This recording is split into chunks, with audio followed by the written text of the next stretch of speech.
Ang totoong pagsamba sa Diyos ay nagmumula sa pusong naghahanap sa Kanya. Kapag natagpuan, ay naghahandog at nagbabago ng gawi o ng pamumuhay.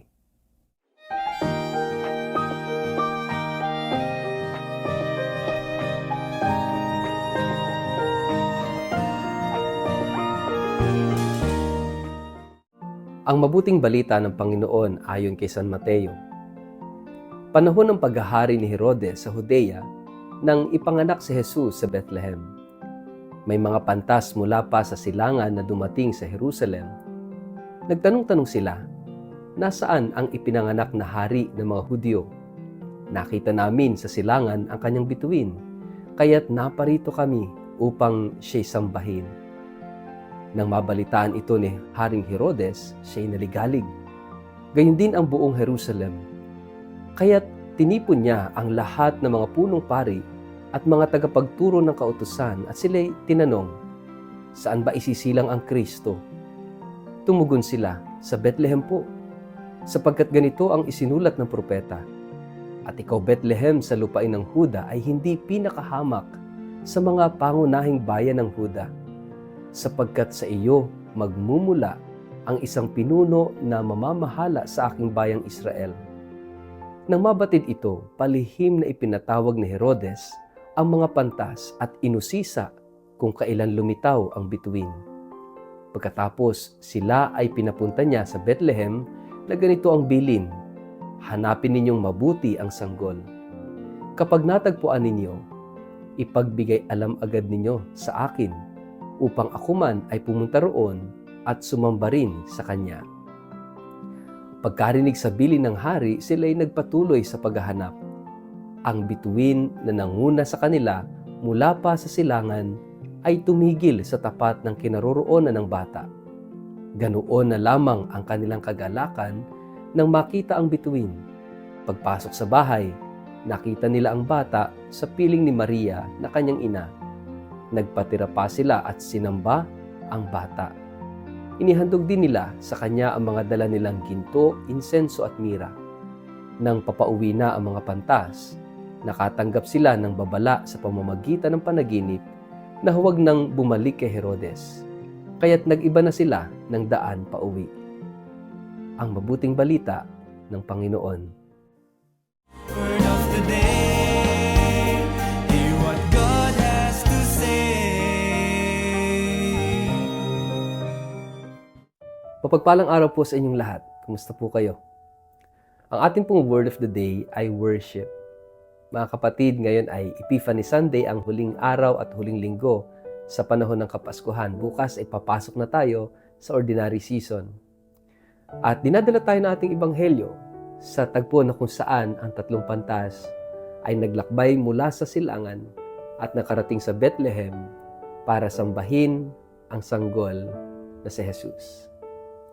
Napakaganda ho ng larawang ito sapagkat ito'y sumasalamin din sa ating paglalakbay sa buhay, na ang buhay ay paglalakbay, that life is a journey. At ang layunin ng paglalakbay na ito, itinuturo sa atin ng tatlong pantas, that the purpose of the journey is to worship God, to worship the Lord.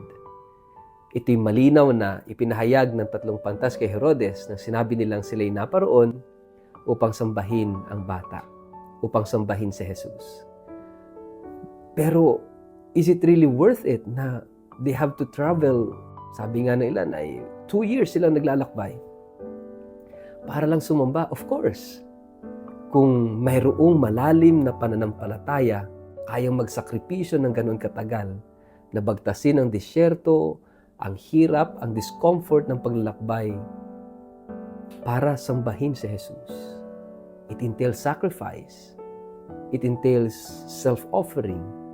It entails even putting yourself in danger, in different kinds of risks sa buhay. Pero ganoon kapag malalim ang pananampalataya, katulad ng tatlong pantas. Iniwan nila yung comfort sa kanilang lugar, sila'y mga matatalino, sila'y pantas, sila'y educated. Most probably sila'y mayaman. They are magi. Pero because of their faith, sinundan nila ang tala.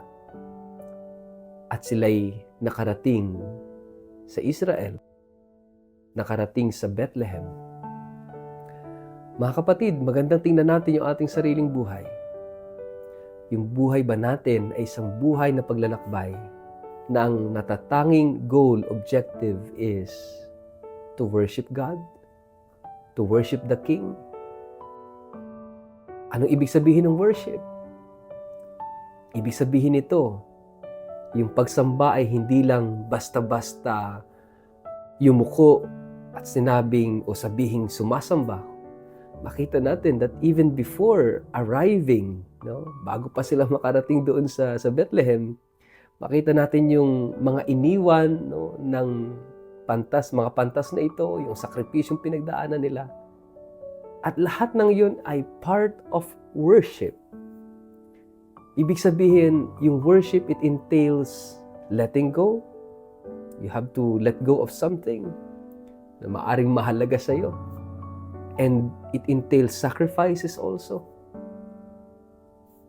Dahil merong mas mahalaga. Ano yon? O sino yon? Yung relasyon sa Diyos. Ang Diyos. This is worship. Yung una, malaman mo ano ba yung pinakamahalaga sa buhay because you cannot worship God.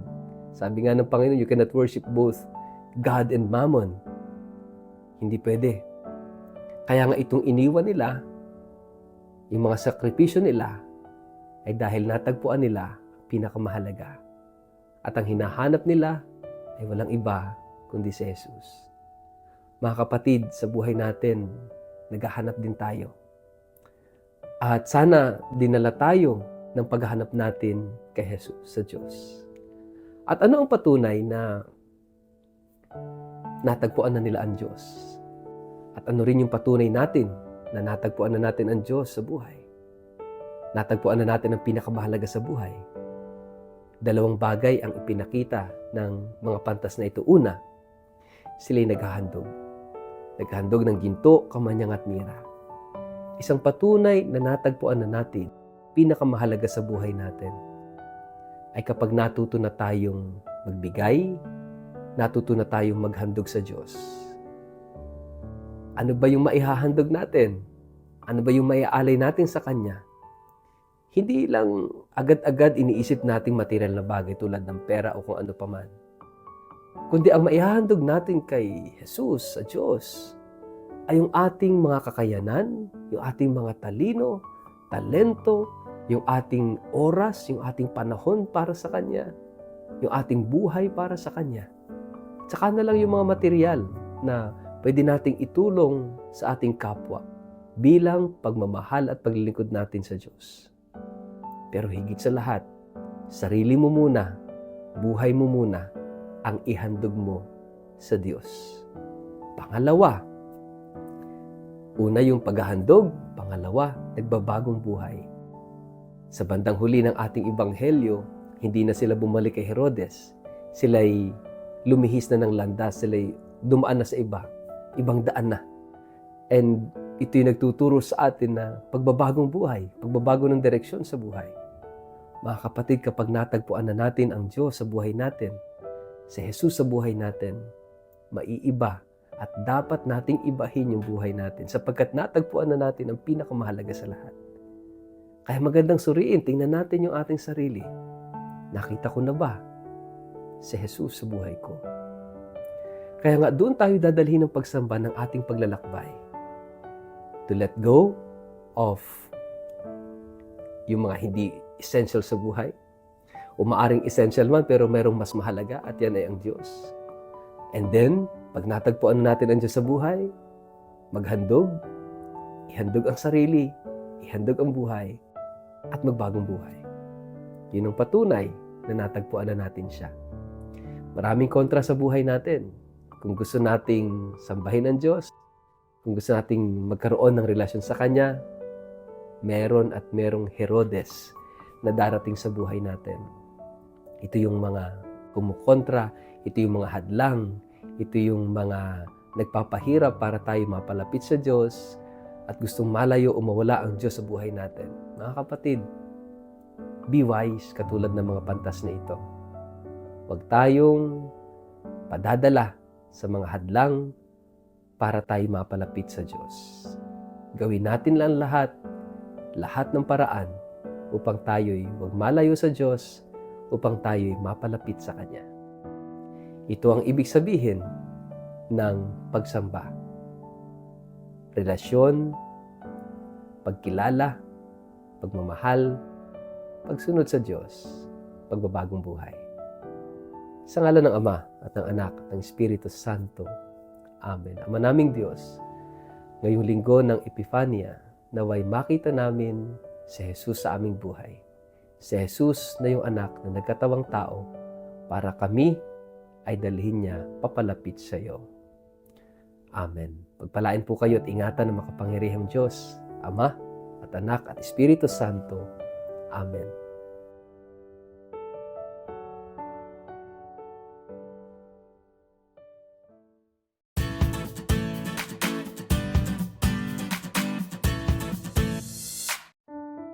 Mapagpalang araw po sa inyong lahat. Inaanyayahan ko kayo na makibahagi sa isang natatanging pilgrimage sa Eastern Europe bilang bahagi ng Jubilee of Hope. Isang pagkakataon po ito upang mapalalim ang ating pananampalataya, mas lalo pang mapalapit sa Diyos at maranasan ang mayamang kultura at espiritualidad ng mga bansang ito. Ang mga tampok na lugar na atin pong bibisitahin, unay ang Sanctuary of the Divine Mercy at Shrine of St. John Paul II sa Poland. Tuklasin natin ang kahulugan ng awa ng Diyos sa pamamagitan ng pagdalaw sa mga lugar na ito kung saan isinilang at naglingkod ang Santo Papa ng awa si St. John Paul II. Pangalawa, ang debosyon sa Infant Jesus of Prague o Santo Niño de Prague na matatagpuan sa Czech Republic. Palalimin natin ang pananampalataya sa pamamagitan ng debosyon sa banal na sanggol na si Jesus, na kilala sa pagpapagaling at pagbibigay ng mga biyaya. Ikatlo, yung Marian devotion sa Medjugorje sa Bosnia and Herzegovina. Damhin po natin dito yung kapayapaan at mga mensahe ng mahal na Birheng Maria sa lugar na ito ng debosyon at mga himala. At marami pang mga simbahan at santuaryo sa Austria, Czech Republic, Slovenia, Croatia at Bosnia and Herzegovina. Bisitahin ang mga makasaysayang simbahan at santuaryo na puno ng kagandahan, sining at espiritual na kahulugan. Bakit nga ba dapat mong sumama? Dahil una, ito isang bihirang pagkakataon upang mas lalong mapalapit sa Diyos sa pamamagitan ng panalangin at pagninilay.